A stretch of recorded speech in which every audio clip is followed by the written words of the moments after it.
Haleluya, haleluya, shalom dan selamat sore. Saya Pendeta Dr. Yohanes Yomi MTH sedang ada di Pantai Ancol bersama dengan hamba-hamba Tuhan yang datang dari Sumatera Utara. Yang di sebelah kiri saya adalah Pendeta Irman dari Kota Medan dan Pendeta Sitompul dari Janggal Persea. Lalu yang mengambil kamera ini adalah Pendeta Tampu Bolon dari Kota Medan juga. Jadi beberapa hari yang lalu mereka sedang ada KKR di Solo, lalu mereka mampir di tempat saya di Jakarta, lalu saat ini saya bawa mereka ke Ancol untuk menikmati suasana Ancol ini. Nah Bapak dan Ibu Saudara, di sela-sela kami menikmati suasana Ancol, saya mau menyampaikan renungan firman Tuhan tentang judul kematian adalah keuntungan. Nah Bapak Ibu Saudara, dalam Filipi pasal 1 ayat 21 dikatakan, hidup adalah Kristus, mati adalah keuntungan. Amen. Nah bagi orang percaya, ternyata kematian itu bukan kerugian. Kematian itu bukan kengerian. Kematian itu keuntungan. Kenapa?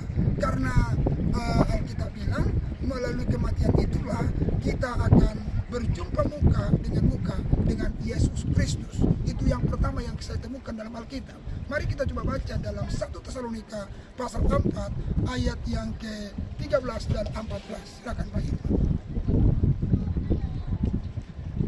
1 Tesalonika pasal 4 ayat 13 sampai 14. Demikian firman Tuhan.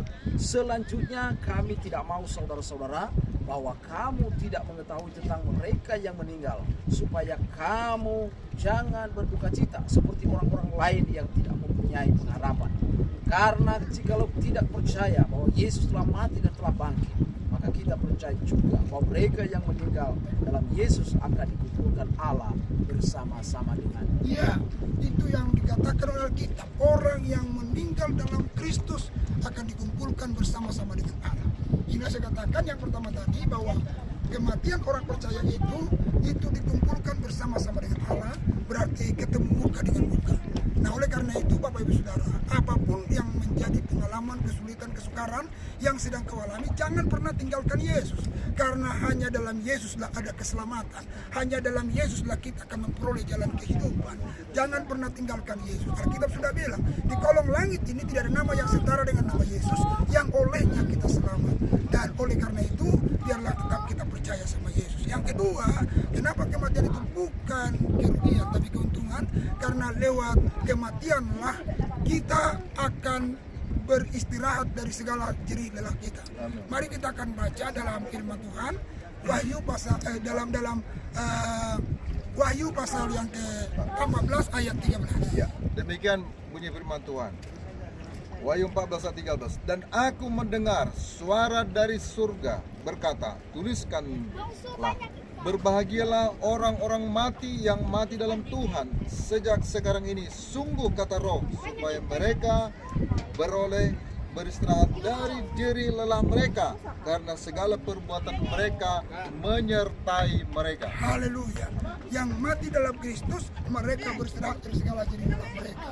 Nah Bapak Ibu Saudara, kita sekarang yang hidup ini, kita masih berjerih lelah, bayar listrik, bayar telepon, makan, mungkin pajak dan lain sebagainya. Kita masih berjerih lelah untuk mencarinya. Tapi orang yang mati dalam Tuhan, mereka berhenti beristirahat dari segala jerih lelah mereka. Oleh karena itu, pertahankan Yesus apapun yang terjadi. Yesus adalah segalanya. Sekali Yesus, tetap Yesus. Yang ketiga, mengapa kematian itu bukan kerugian tapi keuntungan? Karena melalui kematianlah kita menempati rumah yang sesungguhnya. Kita akan baca dalam Yohanes pasal 14 ayat yang ke-1 sampai yang ke-3. Yohanes 14 1 sampai 3. Demikian firman Tuhan. Janganlah gelisah hatimu, percayalah kepada Allah, percaya juga kepadaku. Di rumah Bapakku banyak tempat tinggal. Jika tidak demikian, tentu aku mengatakannya kepadamu. Sebab aku pergi ke situ untuk menyediakan tempat bagimu. Dan apabila aku telah pergi ke situ dan telah menyediakan tempat bagimu, aku akan datang kembali dan membawa kamu ke tempatku, supaya di tempat di mana aku berada, kamu pun berada. Ya, puji Tuhan. Ini luar biasa.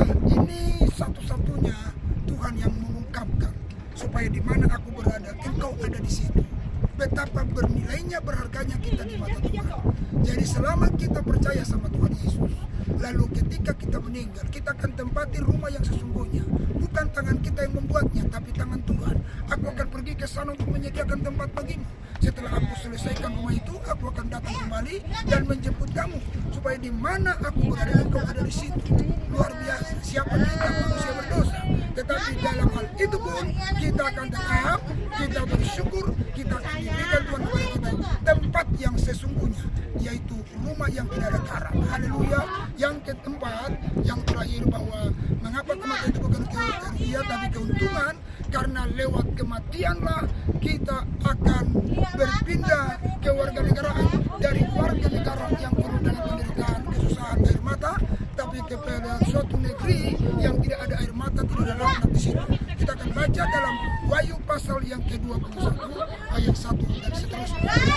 Demikian bunyi firman Tuhan. Langit yang baru dan bumi yang baru. Lalu aku melihat langit yang baru dan bumi yang baru. Sebab langit yang pertama dan bumi yang pertama telah berlalu, dan laut pun tidak ada lagi. Dan aku melihat kota yang kudus, Yerusalem yang baru turun dari surga, dari Allah, yang berhias bagaikan pengantin perempuan yang berdandan untuk suaminya. Lalu aku mendengar suara yang nyaring dan dari tahta itu berkata, lihatlah, kemah Allah ada di tengah-tengah manusia, dan ia akan diam bersama-sama dengan mereka. Mereka akan menjadi umatnya, dan ia akan menjadi Allah mereka. Dan ia akan menghapus segala air mata dari mata mereka, dan maut tidak akan ada lagi, tidak akan ada lagi perkabungan, atau tidak ada lagi ratap tangis atau duka cita, sebab segala sesuatu yang lama sudah berlalu.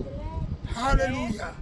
Bapak Ibu Saudara yang terkasih sama Tuhan, sudah jelas kita mengerti sekarang bahwa kematian membawa kita dari negeri yang penuh air mata, negeri yang ada laknat, negeri yang ada penganiayaan, ke negeri yang tidak ada air mata, ke negeri yang tidak perlu ada cahaya. Di sana kita akan bersama-sama dengan Tuhan menikmati suasana surga.